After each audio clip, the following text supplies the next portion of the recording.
The Tale of Sleeping Beauty's Enchanted Slumber. Once upon a time, in a beautiful kingdom surrounded by lush forests and shimmering rivers, a long-awaited baby princess was born. The king and queen had wished for a child for many years, and when their wish came true, the entire kingdom celebrated with great joy. They named her Aurora, for she was as radiant as the morning sun. A grand feast was held in her honor, and the king and queen invited nobles, villagers, and even the magical fairies who lived deep in the enchanted woods. These fairies were known for their kindness and powerful blessings. 3 of them arrived, dressed in sparkling gowns, their wings shimmering in the sunlight. The first fairy stepped forward and waved her wand over the baby. "Little Aurora," she said, her voice gentle and warm, "I bless you with beauty. Your radiance will light up even the darkest places." The second fairy approached, her eyes twinkling. "I bless you with a voice so melodious that it will soothe hearts and bring peace to all who hear it." But just as the third fairy prepared to give her blessing, the hall suddenly grew dark. A cold wind howled through the castle, extinguishing the candles. The grand doors slammed open, and a figure cloaked in black appeared. It was Maleficent, the dark sorceress who had not been invited to the celebration. "How lovely to see everyone gathered here," Maleficent said, her voice dripping with sarcasm.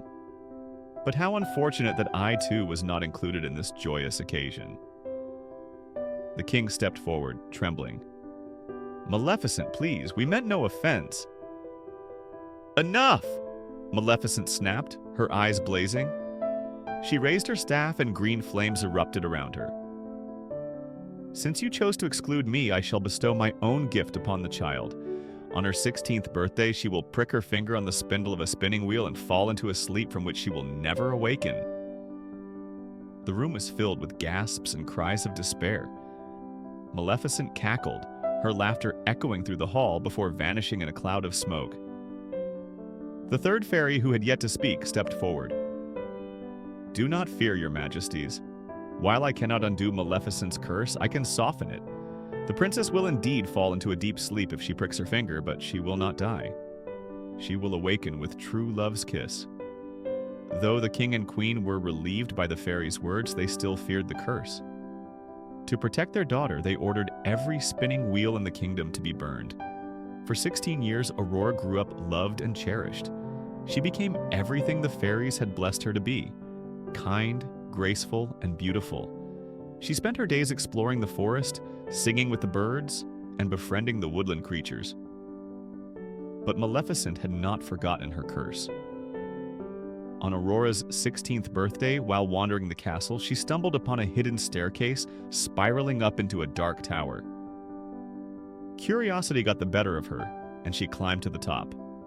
There, in a dimly lit room, sat an old woman spinning thread on a spindle. "Come in, my dear," the woman said, her voice sweet but strange.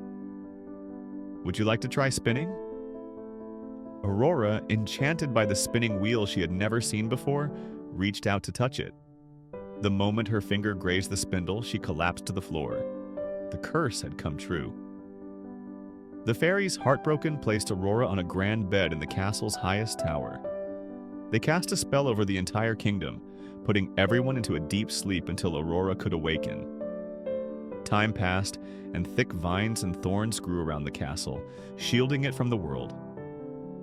Years later, stories of the cursed princess reached the ears of a brave young prince named Philip. Determined to save her, he set out to find the hidden castle. But Maleficent, knowing of his quest, transformed into a fearsome dragon to stop him. The battle was fierce. Flames roared as the dragon spewed fire, and the ground shook with every step it took. Prince Philip fought valiantly, his sword glinting in the light. Finally, with a mighty strike, he plunged his sword into the dragon's heart. Maleficent let out a piercing scream and vanished into darkness. The prince pushed through the tangled thorns and found the castle. There, in the highest tower, he discovered Aurora, lying on her bed as if peacefully dreaming. He knelt beside her and gently kissed her. Aurora's eyes fluttered open, and the spell was broken. The entire kingdom awakened, the sun shone brightly, and joy filled the air. The king and queen embraced their daughter, and Aurora and Prince Philip soon fell deeply in love. They were married in a grand celebration, and together they ruled the kingdom with kindness and courage. And so they all lived happily ever after. The end. So, dear listeners, the tale of Sleeping Beauty reminds us that even in our darkest moments, love, courage, and kindness can light the way. Remember, every challenge can be overcome with hope in your heart and determination in your soul. Sweet dreams, and may your own story be as magical as this one. Good night,